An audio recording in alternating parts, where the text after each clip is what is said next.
The Galactic Council chamber hummed with the soft vibrations of 1,000 different life forms, each breathing in their own unique rhythm. Ambassador Zexhai of the Centauri Collective adjusted her crystalline breathing apparatus as she watched the newest species to join their ranks.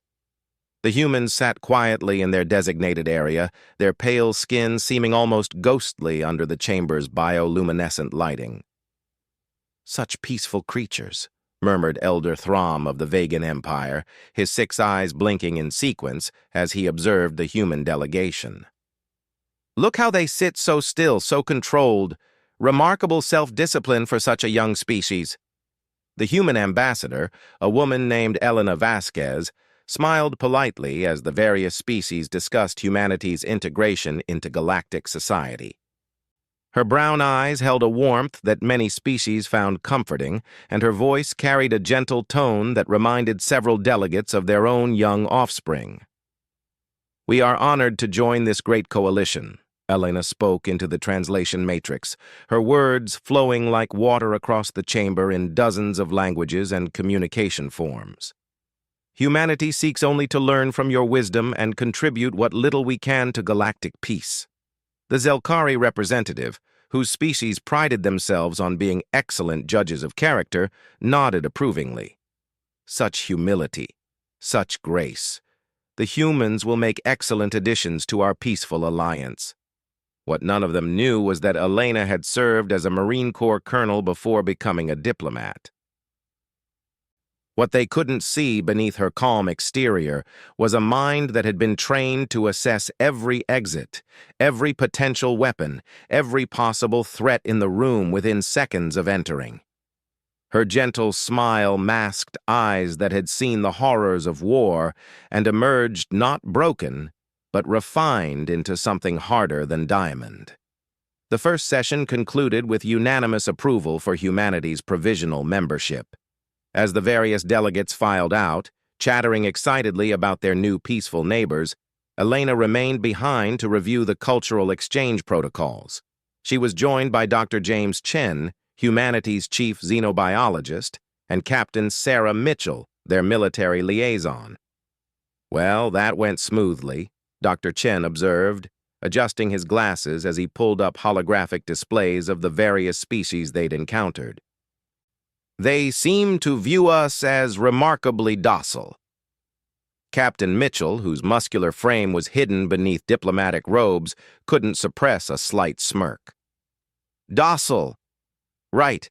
Wait until they learn that we consider this a light security detail." Elena frowned slightly. "Remember, we're here to build relationships, not intimidate anyone. These species have achieved galactic peace through cooperation and mutual understanding. Violence appears to be almost unknown among most of them." "That's what worries me," Captain Mitchell replied quietly. "A society that's forgotten how to fight is a society that's vulnerable to those who haven't." Their conversation was interrupted by the arrival of Ambassador Krelnox of the Hegemony, a tall, elegant being whose species was known for their philosophical nature and deep empathy. His elongated features held an expression of genuine curiosity as he approached the human delegation. "Ambassador Vasquez, I hope you don't mind my intrusion," Krelnox said, his voice melodic and soothing. "I wanted to personally welcome your species to our community. Your people's peaceful nature is quite refreshing in these times." Elena stood and offered a respectful bow. "The honor is ours, Ambassador. We look forward to learning from your people's wisdom." "I confess, I'm fascinated by human culture," Krelnox continued, settling into a chair that adjusted automatically to accommodate his tall frame. "Our preliminary studies suggest that your species has an unusual capacity for emotional depth and empathy, quite remarkable for a species so young in galactic terms." Dr. Chen nodded enthusiastically. "Humans do tend to form strong emotional bonds, both with our own kind and with other species. We've already grown quite fond of several of the species we've encountered here." "Yes, I've noticed that." Krelnox smiled, an expression that translated well across species barriers. Your delegation seems particularly protective of the smaller, more vulnerable species in the council. The Pixari delegates mentioned how your people immediately offered assistance with their environmental concerns, despite having no obvious benefit to gain from such an alliance. Elena felt a warm flutter of pride. Humanity had indeed taken an immediate liking to the Pixari, a diminutive species whose homeworld was facing ecological challenges. The human response had been swift and generous, offering technological assistance and resources without hesitation. "We believe that the strong should protect the weak," Elena replied simply. "It's one of our core values." Krelnox's eyes lit up with genuine admiration. "How wonderfully noble! Your species truly embodies the ideals that our galactic council was founded upon." As the conversation continued, Elena noticed Captain Mitchell's subtle tension. The soldiers' trained instincts were picking up on something that the diplomats missed.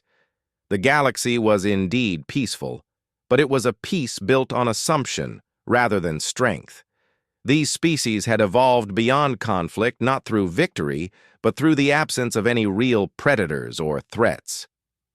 "Tell me, Ambassador Krelnox," Elena said carefully, "in all your studies of galactic history, have you encountered any species that might be considered aggressive?" The alien ambassador's expression grew thoughtful. "There have been a few species that exhibited more competitive tendencies, but they were easily integrated into our peaceful framework once they understood the benefits of cooperation over conflict." "Why do you ask?" "Simple curiosity," Elena replied, though her mind was racing. A peaceful galaxy was wonderful, but what would happen when that peace was tested? What would happen when these gentle, philosophical species encountered something that couldn't be reasoned with, negotiated with, or loved into submission?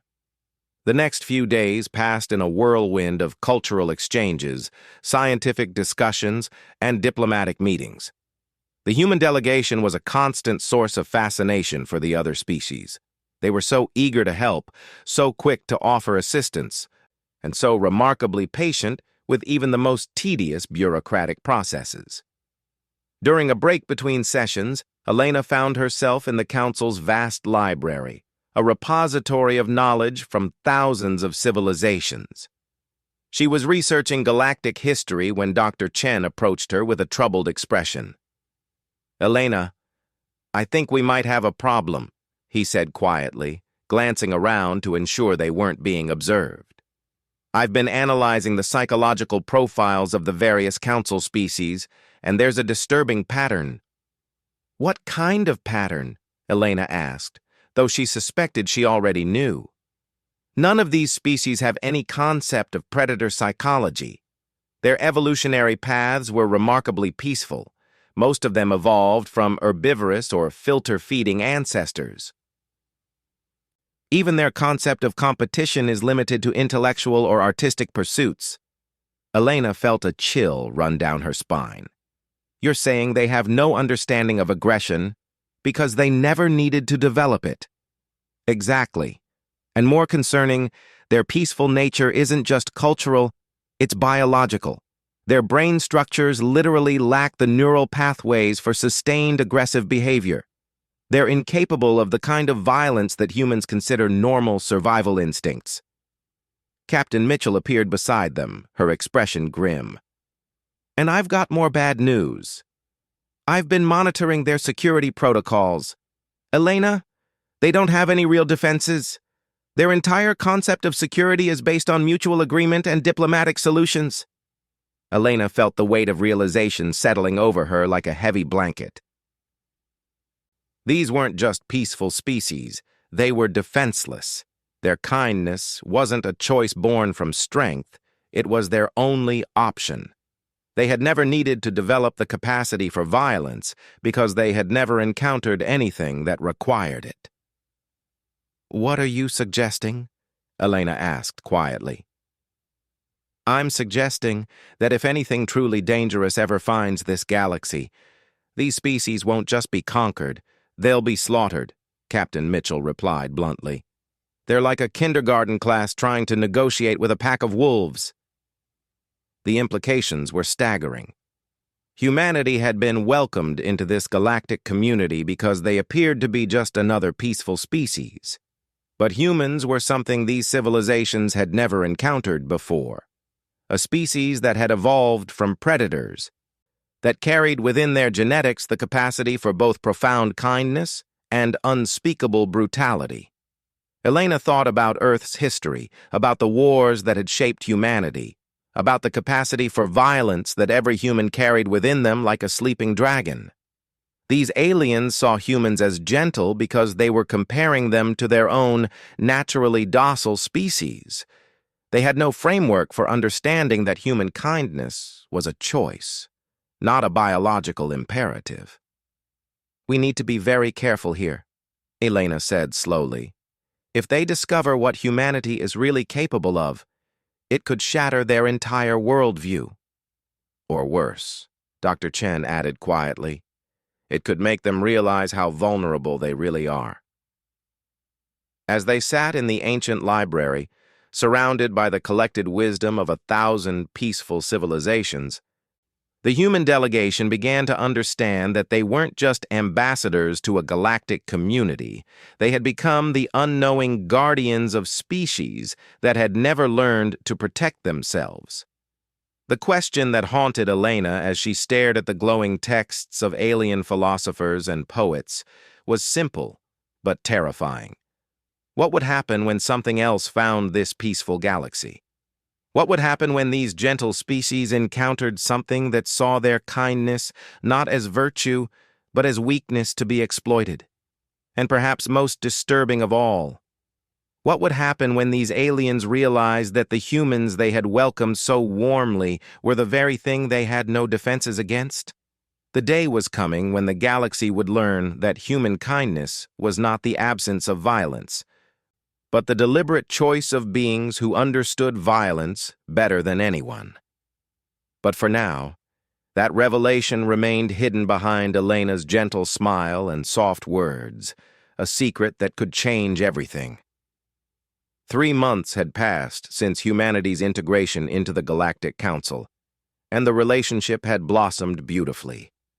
Human agricultural techniques had revolutionized food production on 12 worlds. Human medical knowledge had cured diseases that had plagued the Xanthari for generations. Human engineering had solved infrastructure problems that had stumped the galaxy's greatest minds for decades. Dr. Sarah Kim wiped sweat from her brow as she finished installing the water purification system on Nexus Prime. The local Aquarian population gathered around her, their translucent skin shimmering with gratitude as clean water flowed from the newly constructed wells. "You have given us life itself," Elder Silthan spoke through the translation matrix, his voice rippling like water. "How can we ever repay such kindness?" Sarah smiled, her hands still dirty from the construction work. "Seeing your children drink clean water is payment enough." The Aquarians had been skeptical when the humans arrived, offering to solve their water crisis in mere weeks rather than the centuries their own scientists had estimated. Now, watching their young ones play in pools of pure crystal-clear water, they wondered how they had ever doubted these miraculous beings. What the Aquarians didn't know was that Sarah had learned these techniques while serving with Engineers Without Borders in Earth's most war-torn regions. She had built water systems while dodging sniper fire, had purified contaminated water sources in the aftermath of devastating conflicts. Her gentle hands had been trained in crisis zones where failure meant death for thousands. Halfway across the galaxy, Captain Rodriguez was helping the fluttering folk of Gossamer 6 repair their delicate atmospheric processors. The tiny butterfly-like beings watched in amazement as his massive human hands performed intricate repairs with impossible precision. "Such patience, such care," whispered Prime Flutterer Zeshka, her iridescent wings trembling with emotion. "You treat our precious machines as if they were your own children." Rodriguez chuckled softly, his scarred fingers delicately adjusting crystalline components that were thinner than human hair. When something matters to friends, it matters to us. The fluttering folk didn't know that Rodriguez had learned this precision while defusing improvised explosive devices in urban combat zones. His steady hands had saved countless lives by carefully dismantling weapons designed to kill indiscriminately. The same fingers that now gently repaired their atmospheric systems had once navigated through the deadliest mechanisms humans had ever devised. Back on the Council's central station, Ambassador Elena Vasquez was dealing with a more complex problem. The Meditative Order of Tranquil was facing an unusual crisis. Their young were becoming restless, displaying what their elders considered alarming signs of independence and curiosity. "We fear our children are becoming unruly," Elder Peaceful expressed with obvious distress. "They ask questions that have no answers. They explore areas we have deemed unnecessary. They even engage in what you humans might call play fighting." Elena suppressed a smile. The young Tranquil, she had observed, were simply acting like normal, healthy children of any species. Their natural curiosity and energy were being stifled by a culture that had elevated passivity to a religious principle. "Perhaps," Elena suggested gently, "we could establish an exchange program. Young Tranquil could visit other worlds, experience different cultures, learn that curiosity is not dangerous but valuable." The elder's multiple eyes blinked in sequence, considering this radical idea. "You truly believe that such energetic behavior is normal?"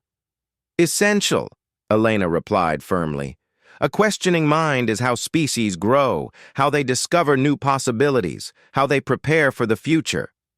What Elena didn't mention was that she recognized the signs of a species whose survival instincts were being artificially suppressed.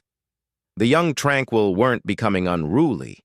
They were developing the natural alertness and curiosity that had been bred out of their elders over generations of enforced pacifism. The breakthrough came when Captain Mitchell made a disturbing discovery while reviewing galactic historical records. Hidden in the deepest archives, she found references to species that had simply vanished from the galaxy, entire civilizations that had disappeared without explanation. "Elena, you need to see this," Mitchell called urgently from her research station. "I found records of 17 different species that were part of the Galactic Council and then just stopped existing." Elena rushed to examine the data, Dr. Chen close behind.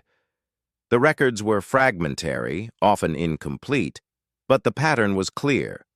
Advanced civilizations, many of them remarkably peaceful and prosperous, had simply ceased all communication with the galaxy at large. "What happened to them?" Dr. Chen asked, his voice tight with concern.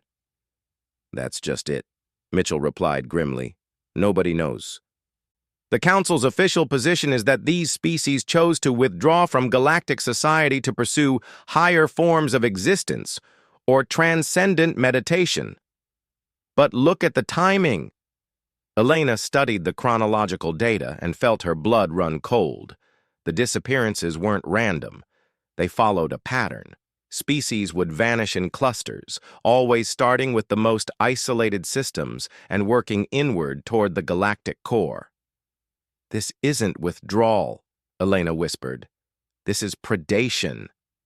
The implications were staggering.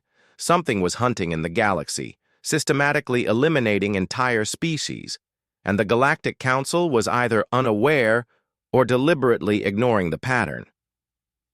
The peaceful species that remained had convinced themselves that their missing neighbors had simply chosen isolation rather than face the horrifying truth. "We need to investigate," Dr. Chen said firmly.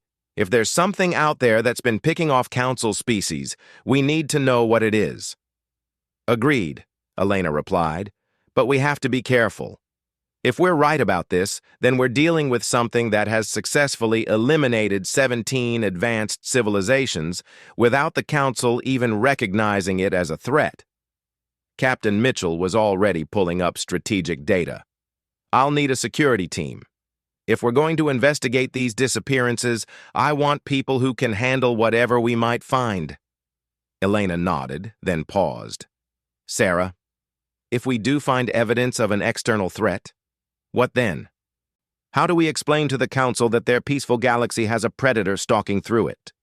More importantly," Dr. Chen added quietly, "how do we protect them from something they can't even conceptualize fighting?" The answer came sooner than expected. 3 days later, an emergency session was called when the Pixari homeworld went silent.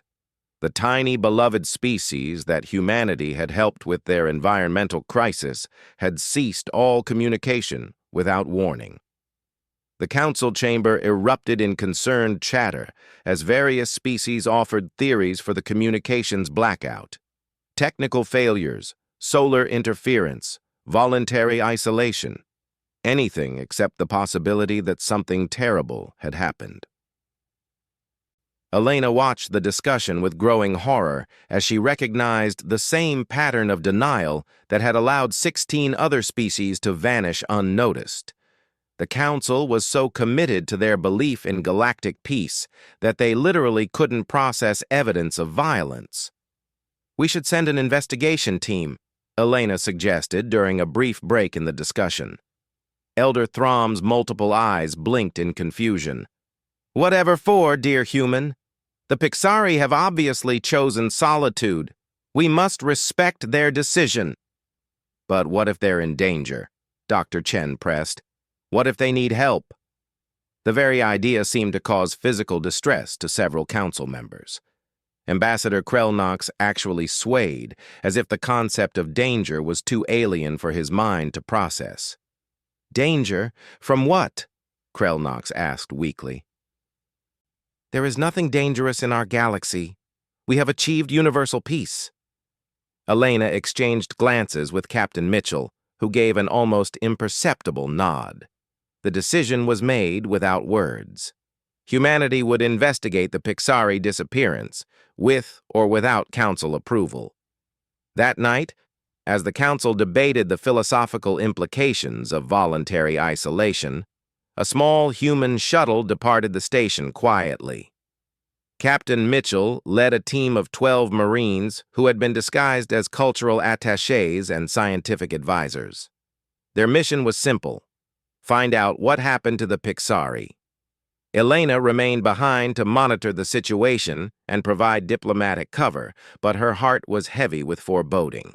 They were about to discover what had been hunting in the galaxy's shadows, and she had a terrible feeling that once they found it, everything would change. The Pixari system was only 2 days away at maximum warp. As the human shuttle slipped through hyperspace toward what might be a crime scene, Elena stood in the council chamber watching the other species continue their peaceful debates about cultural exchange and philosophical enlightenment.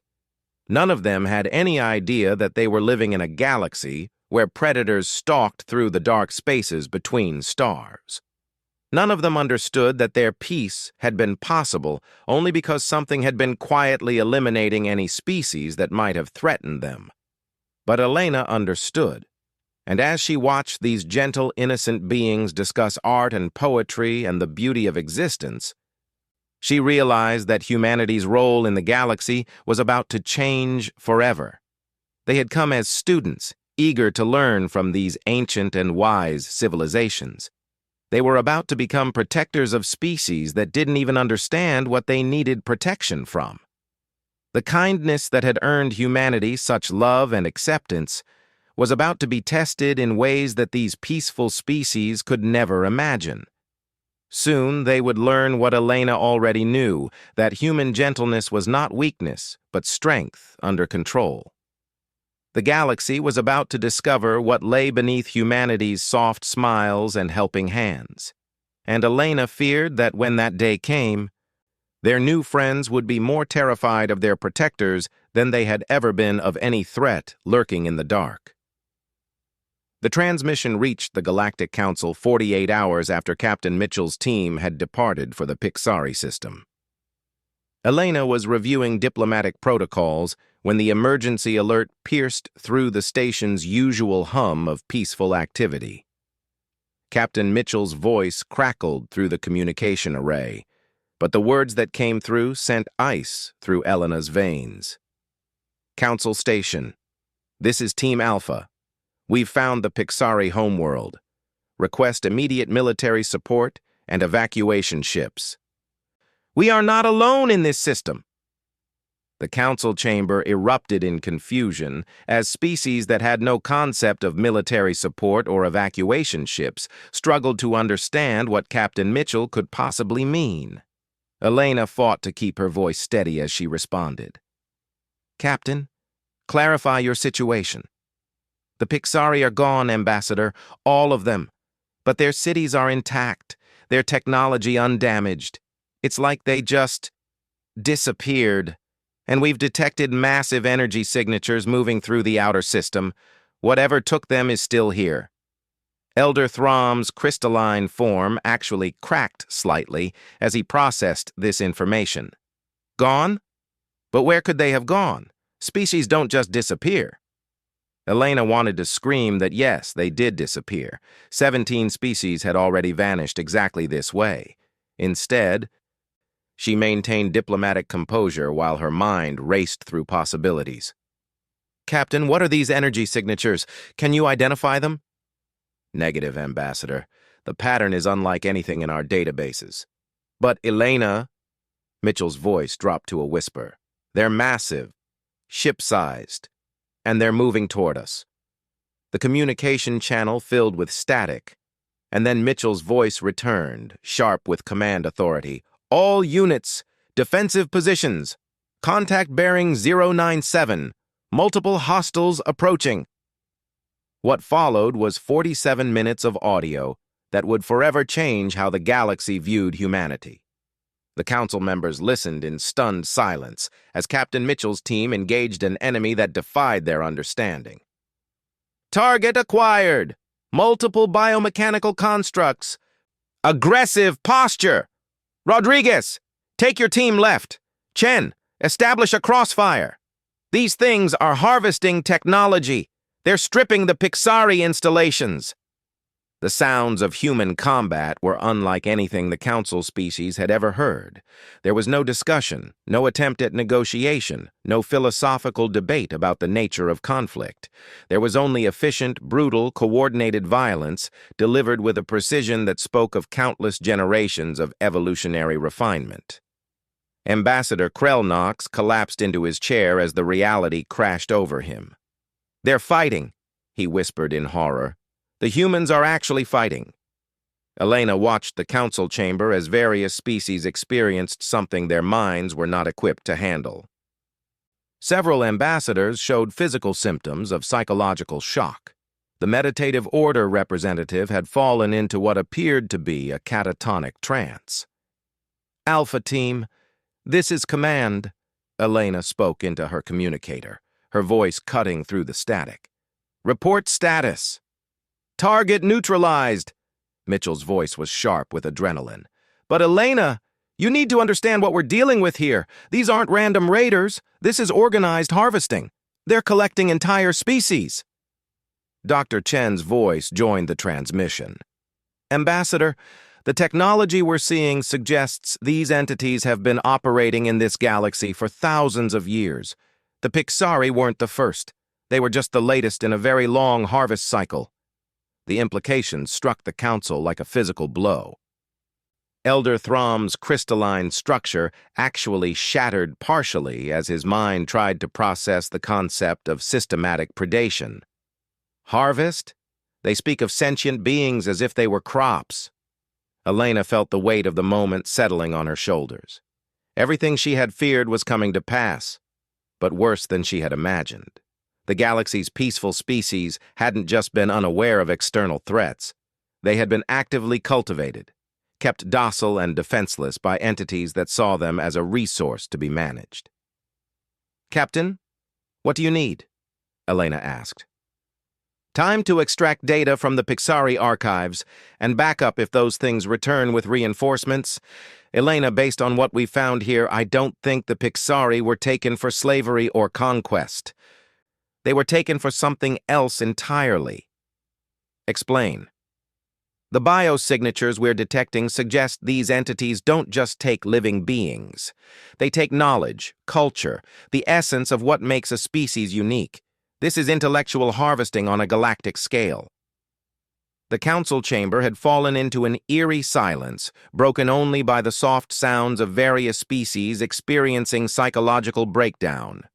These beings had built their entire civilization on the assumption that the galaxy was inherently peaceful, that intelligence naturally led to cooperation and harmony. Now they were discovering that their peace had been artificial, maintained by entities that had been systematically removing any species that might develop the capacity for effective resistance. Ambassador HFY was the first to speak, her voice barely a whisper. How long has this been happening? Elena consulted the data Dr. Chen was transmitting. Based on the archaeological evidence Captain Mitchell's team is uncovering, possibly millennia, the entities appear to operate on cycles. They allow civilizations to develop, reach a certain level of advancement, and then harvest them. But why spare us? Elder Throm asked, his voice cracking like breaking glass. Why allow the council to exist? Elena felt a chill as she realized the answer. Because you're not a threat. You've been bred to be docile, to choose negotiation over conflict, to value peace above survival. You're the perfect prey species. The truth was brutal and undeniable. The Galactic Council wasn't a triumph of civilization. It was a zoo. A carefully maintained preserve of defenseless species kept docile and peaceful until the harvesters decided they were ready for collection. Alpha Team. Incoming transmission from the lead harvester construct. Captain Mitchell's voice cut through the stunned silence in the council chamber. Put it through, Elena ordered, though she dreaded what they might hear. The voice that emerged from the speakers was nothing like any the council species had encountered. It was ancient, multi-toned, carrying harmonics that suggested a collective consciousness rather than an individual speaker. Anomalous species identified. Resistance capacity detected. You are outside harvesting parameters. Captain Mitchell's voice was steady and dangerous. This is Captain Sarah Mitchell of the Terran Defense Force. You've attacked civilian populations under our protection. Withdraw immediately. Terran species exhibits predator markers, aggression protocols, combat efficiency. This is unexpected. Terrans were not in cultivation database. Elena felt her blood run cold. Cultivation database. These entities had been deliberately cultivating the galaxy's species, keeping them passive and defenseless. The cultivation zones have been maintained for 12,000 cycles, the harvester continued. All aggressive species eliminated, all resistance capacity bred out of surviving populations. Terrans represent unknown variable. We represent a problem, Captain Mitchell replied bluntly. Release the Pixari and withdraw from this system. Pixari essence already integrated cannot be returned. Terrans must be evaluated for cultivation or elimination. Elena realized that the galaxy was balanced on a knife's edge. These harvesters had maintained their system by removing any species capable of effective resistance.